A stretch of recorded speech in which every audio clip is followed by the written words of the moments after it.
Bonjour à tous, vous êtes toujours sur les ondes françaises de Radio Taïwan International. Ici Lisa Dufaux pour vous présenter le décryptage de ce vendredi 5 décembre dans lequel je vous propose une rencontre avec Coco Mang, un activiste birman qui a trouvé refuge à Taïwan après le coup d'état militaire du 1er février 2021 en Birmanie.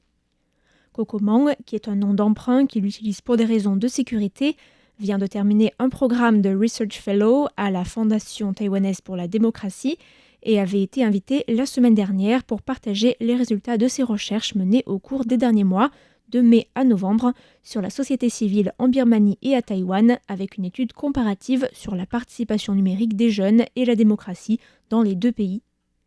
Pour comprendre comment Coco Mang est arrivé à Taïwan, il faut d'abord revenir sur ce qu'était sa vie au Myanmar avant le coup d'État, et sur son rôle dans le mouvement de résistance après le coup d'État du 1er février 2021.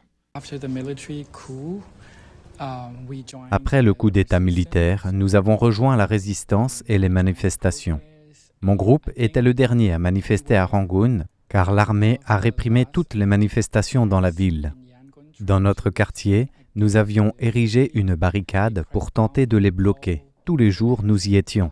Mais ils ont percé notre barricade et ont tenté de tous nous arrêter, donc nous avons fui et je me suis caché plusieurs mois dans un lieu sûr. Une organisation m'a ensuite aidé à partir à Taïwan. Avant le coup d'État, le Myanmar était déjà contrôlé par l'armée, mais le pays bénéficiait d'une certaine ouverture politique aux partis d'opposition, avec Aung San Suu Kyi qui occupait le rôle de conseillère spéciale de l'État, qui correspondait au chef du gouvernement de facto. Je n'étais pas et je ne suis toujours pas membre d'un parti politique, mais je travaille avec de nombreux partis, des partis démocratiques. C'est important de le préciser, car au Myanmar, il y a des partis qui sont affiliés à la junte militaire et ne sont donc pas démocratiques. J'ai un background de sens politique, donc je leur fournissais une aide technique. Political science background, I provide them technical assistance. Il raconte le traumatisme qu'a laissé la répression des manifestations, un traumatisme qui a encore des conséquences visibles aujourd'hui. C'était assez traumatisant, car j'ai vu des gens se faire tirer dessus par l'armée, juste sous mes yeux. Je me souviens que lorsque je suis arrivé à Taïwan, un jour où je travaillais au bureau, c'était l'été et il y avait l'orage. Je ne savais pas ce que c'était au début et j'ai cru que c'était une fusillade, donc je me suis caché sous le bureau. Mes collègues taïwanais étaient surpris et m'ont demandé pourquoi j'essayais de me cacher. Et j'ai réalisé que je n'étais pas au Myanmar et c'est ce qui m'a fait prendre conscience que j'avais un énorme traumatisme au fond de moi. Car mon instinct s'est réveillé lorsque j'ai entendu ce coup de tonnerre. Après le coup d'État, à cause de notre participation aux manifestations, nous avons dû sans cesse bouger et changer de cachette pour des raisons de sécurité, car l'armée recherchait les activistes et les manifestants. Toutes sortes de grands bruits, ou bien lorsqu'il y a beaucoup de tensions dans une foule, ou un conflit, tout ça me donne envie de me cacher.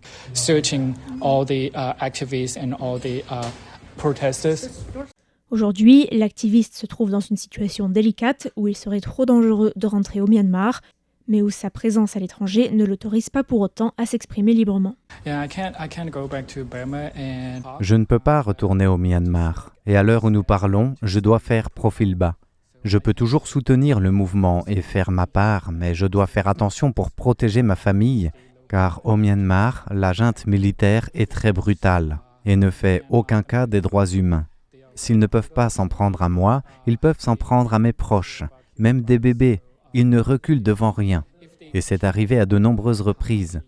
C'est pourquoi je fais très attention pour ne pas mettre ma famille en danger. Il y a des combats tous les jours actuellement dans le pays, partout, sauf certaines grandes villes. Certains membres de ma famille sont des réfugiés, et c'est très difficile de survivre, donc j'essaie de les protéger. Very challenging for them to survive. That's why I have to protect their safety too. Outre la guerre civile et la répression de l'opposition à l'intérieur du pays, les jeunes Birmans restés au Myanmar s'exposent aussi au risque d'être recrutés de force dans le cadre de la conscription. Beaucoup de jeunes Birmans ont ainsi rejoint la frontière thaïlandaise pour tenter d'échapper au recrutement au sein de l'armée. Mais Kokomong explique qu'il est très difficile pour les Birmans de s'installer en Thaïlande et encore plus d'y travailler légalement. Well, it's many people I know try to move to Thailand. Je connais beaucoup de gens qui essayent d'aller s'installer en Thaïlande, mais c'est très difficile de survivre là-bas. La Thaïlande a ses propres lois et règles pour les résidents étrangers et les migrants. J'ai des amis qui travaillent à Pattaya et sur des plages en Thaïlande, et ils ont beaucoup de mal pour survivre. Ce n'est vraiment pas facile. They are in a very difficult position to survive. Heureusement pour lui, Kokomong a pu être envoyé à Taïwan où il ne lui reste qu'1 an et demi de travail pour obtenir la résidence permanente. Mais Taïwan ne dispose pas de loi sur les réfugiés et il n'est donc pas possible pour les activistes comme lui de déposer une demande d'asile. Il lui faudra trouver à tout prix un nouveau travail au printemps prochain s'il veut pouvoir rester dans le pays. Well, it has to do with the organization that helped. L'organisation qui m'a trouvé un poste à Taïwan avait initialement pensé à m'envoyer en Thaïlande. Mais là-bas, il n'y a pas de possibilité d'obtenir un visa de travail pour moi. C'est très difficile d'obtenir un permis de travail, surtout pour les emplois de bureau, même pour les emplois d'ouvriers. C'est très difficile et en plus, il n'y a pas vraiment de protection légale. It is still very difficult, but it just doesn't have legal protection. Kokomong explique s'être adapté à sa vie à Taïwan avec beaucoup de facilité. Il faut savoir qu'il y a déjà une vaste communauté birmane à Taïwan, avec au total 50 000 Birmans, particulièrement dans l'arrondissement de Zhonghe. C'est en les contactant qu'il a pu entrer en contact avec des Taïwanais et ainsi construire le réseau nécessaire pour son travail de recherche. In Myanmar, we have a big Chinese community. Au Myanmar, il y a une grande communauté chinoise et la Chine est notre voisin, donc la culture et la société sinophone ne me sont pas totalement étrangères. Ce n'est pas si difficile pour moi de m'adapter au style de vie. C'est même plutôt fluide, je dirais. Et je parle un mandarin de base, donc ça aide, car j'ai des origines chinoises. Je n'ai pas eu de choc culturel en venant ici, et je dirais que j'aime Taïwan de manière générale. En tant que ressortissant birman, c'est très difficile de voyager à l'étranger. Il faut des visas partout et les processus peuvent être plus compliqués que pour d'autres pays, car le passeport birman est très faible. Et c'est encore pire maintenant. Il est en bas de la liste. Mais ici à Taïwan, il n'y a pas beaucoup de discrimination, surtout contre les Asiatiques. Les Taïwanais sont plutôt libéraux, ouverts d'esprit et sympathiques. Donc je me suis plutôt bien adapté. That's one of the reasons for me to easily adapt the environment. Nous arrivons déjà à la fin de cette émission, mais nous retrouverons Kokomong la semaine prochaine pour nous intéresser plus en détail à son travail de recherche sur l'engagement politique des jeunes à travers les plateformes numériques à Taïwan et en Birmanie. Merci à tous pour votre écoute et à la semaine prochaine.